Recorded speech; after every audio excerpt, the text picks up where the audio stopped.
Hi, my name is Amy and here is my partner Daniel, and today we're gonna make a physics problem about work and energy. So let's read that problem. It says a 1500 kilogram race car can go from 0 to 90 kilometers per hour in 5 seconds. What average power is required to do this? So let's write the givens to have a complete order in our problem. It says the mass is 1500 kilograms. The initial velocity is 0 kilometers per hour, and the final it is 90 kilometers per hour, and time is 5 seconds, and they are asking for us the average power. So we have to make sure that our givens are in the correct SI units. Mass have to be in kilograms, so it's correct. The initial velocity have to be in 0 kilometers per hour, but it have to be in meters per second. And we have to make a conversion, but as it is zero, it will be 0 meters per second. And we have 90 in kilometers per hour, but have to be in meters per second. So we have to make the conversion. We have to put kilometers below because we have to cancel it. 1 kilometer, I have 1000 meters, and in 1 hour we have 3600 seconds, so we have to put 1 hour on top and 3600 seconds below. So we have to cancel kilometers, hours, and this will give us 25 meters per second. So this one will be our final velocity in the correct SI units.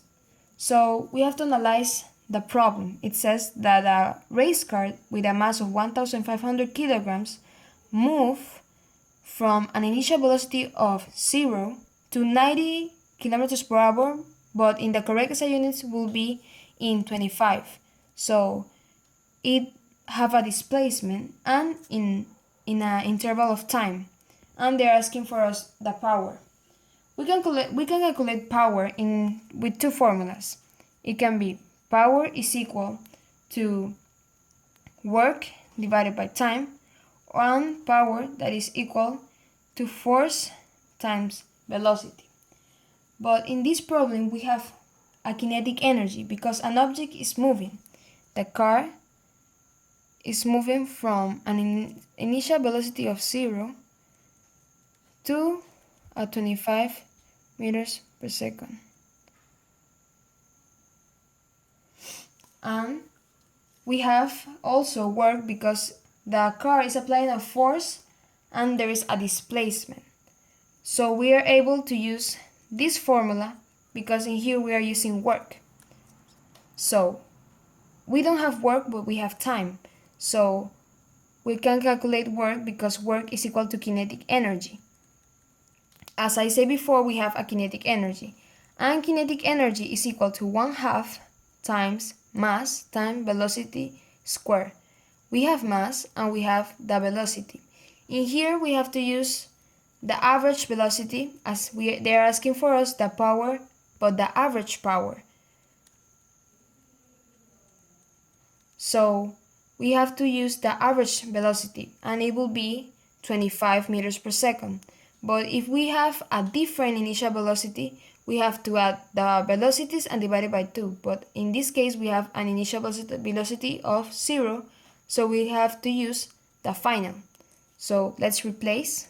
It will be 1/2 times the mass, that is 1500, times the velocity, that it will be 25 meters per second squared. And in here, it will give us 4.7 times 10 to the power of 5 joules because the SI units of work are joules.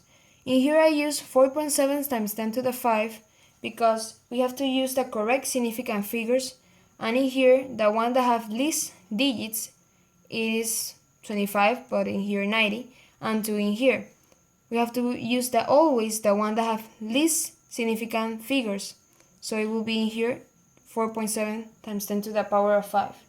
So now we are able to calculate the power, the average power. So it will be the average power, it will be work divided by time.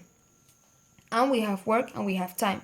So the average power will be 4.7 times 10 to the power of 5 joules divided by the time, that is 5 seconds, and this will give us 9.4 times 10 to the 4th watts, because the power are in watts. So this will be our answer. Thanks for watching. I hope you understand, and see you next time.